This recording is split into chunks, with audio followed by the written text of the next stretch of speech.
কলকাতা পুরসভার ওয়ার্ড বাড়ছে 144 থেকে 200, শুরু পুনর্বিন্যাসের প্রক্রিয়া। কলকাতা পুরসভার ওয়ার্ড সংখ্যা 144 থেকে বাড়িয়ে 200 করার প্রক্রিয়া শুরু হয়েছে।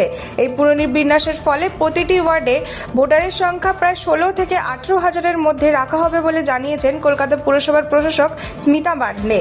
ওয়ার্ড পুনর্বিন্যাসের কাজ এগিয়ে নিয়ে যেতে ইতিমধ্যে দুটি কমিটি গঠন করা হয়েছে। এর মধ্যে একটি কমিটি কেন্দ্রীয় স্তরে কাজ করবে আর অন্যটি বড় ভিত্তিক তথ্য সংগ্রহ ও সমন্বয়ের দায়িত্বে থাকবে।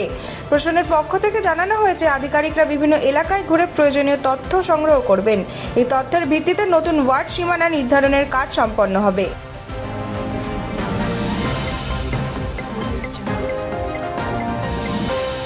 হাওড়া মেট্রো স্টেশনে 14 লক্ষ টাকার রূপো উদ্ধার, গ্রেফতার এক। হাওড়া মেট্রো স্টেশনে নিরাপত্তা তল্লাশির সময় উদ্ধার হলো প্রায় 14 লক্ষ টাকা মূল্যের 6 কেজি 400 গ্রাম ওজনের রূপোর বাট। মেট্রো স্টেশনের স্ক্যানিং মেশিনে ধরা পড়ে ওই রূপো। এরপরই ডায়মন্ড হারবারের বাসিন্দা অতনু পাত্রকে গ্রেফতার করা হয়। পুলিশ সূত্রে জানা গিয়েছে, রূপোর বাটগুলি নিয়ে যাওয়ার সময় নিরাপত্তা কর্মীদের সন্দেহ হয় এবং তল্লাশিতে তা উদ্ধার হয়। ধৃতকে হাওড়া আদালতে তোলা হলে বিচারক তাকে 4 দিনের পুলিশ হেফাজতে নির্দেশ দিয়েছেন। উদ্ধার হওয়া রূপোর উৎস এবং তা কোথায় নিয়ে যাওয়া হচ্ছিল তা খতিয়ে দেখছে পুলিশ।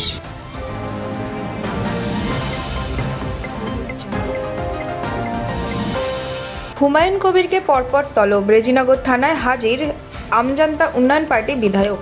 আমজনতা উন্নয়ন পার্টি বিধায়ক হুমায়ুন কবিরকে ঘিরে আইনি চাপ আরও বাড়ল। বিজেপিকে হুমকি দেওয়ার অভিযোগে রেজিনগর থানায় হাজিরা দিলেন তিনি। অন্যদিকে শক্তিপুর থানায় ওসিকে আক্রমণের অভিযোগেও তাকে তলব করেছে পুলিশ। প্রথম নোটিশে হাজিরা না দেওয়ায় বিধায়কের বাড়িতে গিয়ে দ্বিতীয় নোটিশ দেয় শক্তিপুর থানার পুলিশ। আগামী 19 জুলাই শক্তিপুর থানায় হাজিরার নির্দেশ দেওয়া হয়েছে হুমায়ুন কবিরকে। দুই পৃথক মামলায় পুলিশের তদন্ত এখন জোর কদমে চলছে।